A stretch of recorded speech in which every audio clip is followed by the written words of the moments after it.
Hey audience, this is RB and welcome to my channel RB and a Chopper. Hope you all are doing good. আর আজকেও আমি চলে এসেছি আরেকটি রান্নার recipe নিয়ে। তো আজকে আমি দেখাবো লাল শাক ভাজা।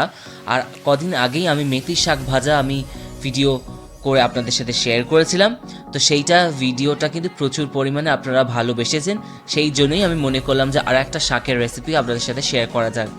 আর আজকে আমি লাল শাক ভাজা করব কীভাবে ঘরোয়া পদ্ধতিতে একদম সহজভাবে খুব কম সময়তে চটজলদি হয়ে যায় রেসিপিটা, আপনারা সেটা আজকে দেখবেন।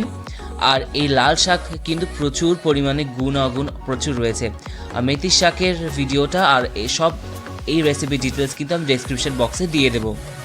তো চলুন ভিডিওতে যাওয়া যাক। কিন্তু ভিডিওতে যাওয়ার আগে সবাইকে বলবো যে ভিডিওটা আপনারা সবাই শেষ অবধি দেখুন। আর ভালো লাগলে প্লিজ লাইক শেয়ার করে দেবেন আর কমেন্টে জানাতে ভুলবেন না আপনাদের কেমন লাগলো। আর আমার চ্যানেলে যদি আপনারা নতুন হয়ে থাকেন তাহলে প্লিজ সাবস্ক্রাইব করে দেবেন আর পাশে থাকা বেল আইকনটাকে প্রেস করে দেবেন। তো চলুন ভিডিওতে যাওয়া যাক।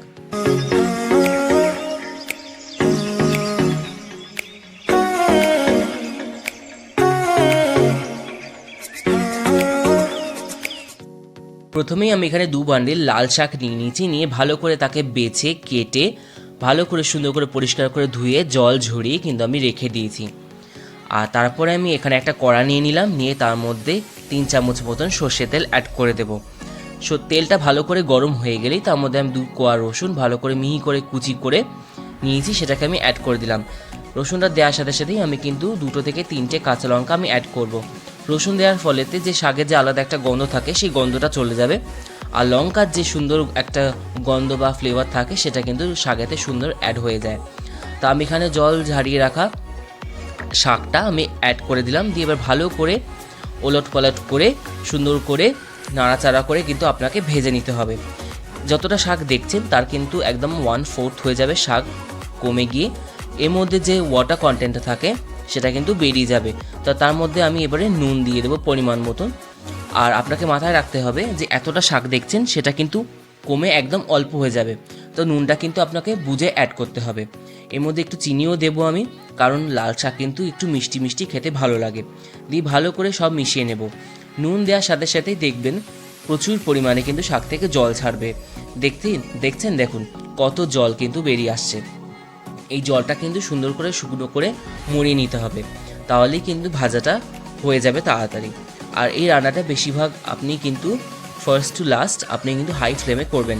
আমি একটু হলুদও দিলাম, তাতে রং আর স্বাদ দুটোই কিন্তু বেড়ে যায়। তো শাকের জলটা যেটা ছিল সেটা কিন্তু অনেকটাই মরে গেছে, আমি আরেকটু মরিয়ে নিলাম। নিয়ে দেখুন একদম শুকিয়ে গেছে শাকটা, ভাজা অলমোস্ট কমপ্লিট। এর মধ্যে আমি একটুখানি পোস্ত দিয়ে দেবো। পোস্ত দিলে কিন্তু এটা দারুণ আরও বেশি ভালো লাগে খেতে। আর এর মধ্যে কিন্তু বাদামও অ্যাড করা যায়। আমি বাদাম অ্যাড করেছি একদম গার্নিশের সময়, কারণ আমার কাছে বাদাম ভাজা ছিল। আপনি যদি চান বাদামটা আগেই প্রথমে ভেজে নিতে পারেন যদি আপনার কাছে বাদাম ভাজা না থাকে। আমার কাছে বাদাম ভাজা ছিল তো আমি লাস্টেই অ্যাড করেছি। তো আপনার এখানে লাল শাক ভাজা কিন্তু একদম কমপ্লিট। তো ভিডিওটা আজকে আমি এখানে শেষ করছি। আজকের মতন আমাকে এখানেই অনুমতি দিন। তো ভিডিওটা আশা করছি আপনাদের সবার ভালো লেগেছে।